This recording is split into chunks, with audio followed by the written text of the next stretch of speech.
જય હિન્દ સાથીઓ, હું છું રામ ધડુક, આમ આદમી પાર્ટી પ્રદેશ સંગઠન મંત્રી, કામરેજ વિધાનસભા ઉમેદવાર 2017 અને 2022। હું પોતે સિવિલ એન્જિનિયર છું અને ટેકનિકલ બાબતે જાણું છું। એટલા માટે આ સુરતની અંદર તાપી નદીના કિનારે જે પાણી માટે ઇન્ટેક વેલ બનાવવામાં આવી રહ્યો છે, કરોડો રૂપિયાના ખર્ચે આ ઇન્ટેક વેલ બનાવવામાં આવી રહ્યો છે અને મારા ઘરની પાછળ જ થાય છે। એટલે આ કામ ચાલે છે ત્યારથી લઈને આજ સુધીનું બધું મારું ઓબ્ઝર્વેશન રહ્યું છે। હાલ આ ચોમાસા પહેલાની કામગીરી ચાલુ હતી અને એ ચોમાસા દરમિયાન આ જે ઇન્ટેક વેલનું આખું સ્ટ્રક્ચર છે 3 થી 5 ડિગ્રી આવી રીતના નમી ગયું છે અને હાલમાં આ ચોમાસા પછીથી ફરી એકવાર નવું કન્સ્ટ્રક્શનનું કામ અહીંયા ચાલુ કરવામાં આવ્યું છે અને અત્યારે ખૂબ ટેકનિકલ ખામી આ ઇન્ટેક વેલ બનાવવામાં થઈ રહી છે।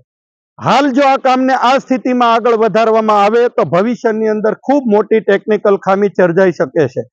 આવનારા સમયની અંદર હાઇડ્રોલિકના મશીનો ફિટ કરવાથી લઈ, પંપો ફિટ કરવાથી લઈ અને ઘણી બધી ટેકનિકલ એરરો આવી શકે છે, એના ઇન્સ્ટોલેશનમાં પણ આવી શકે છે અને મેન્ટેનન્સમાં પણ આવી શકે છે। અને જો આ સ્થિતિની અંદર આખું સ્ટ્રક્ચર પૂરું કરવામાં આવે તો ભવિષ્યની અંદર આ સંપૂર્ણ બાંધકામ પૂરું થયા પછી એવું જાહેર કરવામાં આવે કે આ તાપીના પાણીથી, તાપીના પૂરથી ટેકનિકલ રીતે આ જે સ્ટ્રક્ચર છે એને ખૂબ મોટું નુકસાન પહોંચ્યું છે અને એ સમયે જનતાના કરોડો અને અબજો રૂપિયાનું આંધણ થઈ જાય।